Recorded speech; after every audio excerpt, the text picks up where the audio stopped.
Thank you for tuning in, CyberLemon here. This video I just wanted to do a quick tier list and give my input on every story boss. Before we get into the tier list, S is going to be the best, going down to F being the worst. I'd also like to mention that the smaller bosses like K4-5, Zeke, and the ATST are just going to be ranked right away just because nothing's really too special about them. Getting rid of the mini bosses, first we have K4-5. He's just a very easy boss with not a lot of movesets to him. I understand he's the first one, but he has really slow swings and grabs, which are jokingly avoidable. K405, F tier. Next we have Zeke, the first boss in Kobo. He was really interesting to fight at first, but then you realize you're fighting a whole bunch of other mini Zekes. For that, he gets a D tier. Skrinton, the Scorpion. They definitely could have done more with him, like allow him to attack underground, like he does when he's chasing you, but all he really does is swipe right and poke at you with his tail repeatedly. Another F tier. Then we have the big machine, ATST. I didn't really like how he kept on spamming grenades around, but if you got caught in the freeze one, you were pretty much waiting for your fate of getting blasted. Other than that, the ATST gets a D tier. Please! No! After that, we have the Magna Guard. I actually didn't even mind him. At least he looked pretty cool to fight, and he actually did have different moves that were fun to play around against. Still average though, even on Grandmaster, average C tier.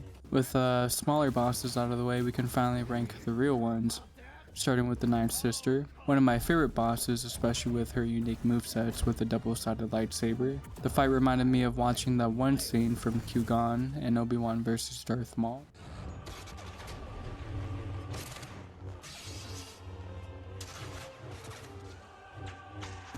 Except that Maul was never really that big, nor threw his lightsaber, but still.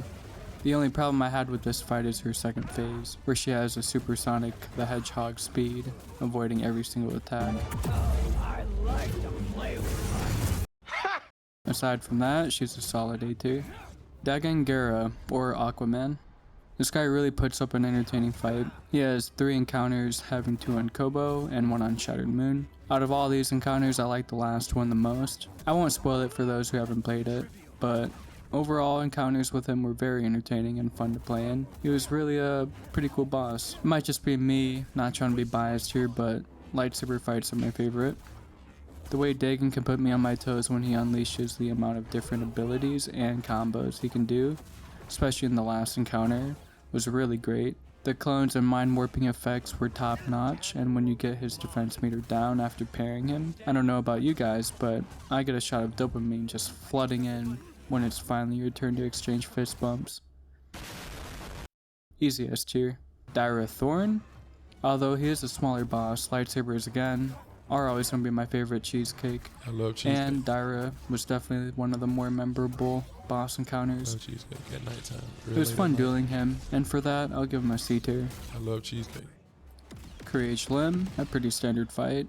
Although he could get a little annoying when he starts to distance himself and chuck grenades at you. It's like he's really trying to camp you out. Anyway, I'll put him in the D tier. Tag Luis, easy A tier for me, because again, this boss reminds me of Darth Maul, and I love Darth edged lightsabers. Well, he doesn't have a red lightsaber, but still double-edged.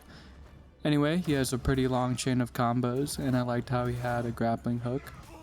When he first pulled it out, it was really unexpected, and I actually kind of liked getting pulled in, so I can parry him. Anyway, Tag is a standard B tier. Now we have Ravis.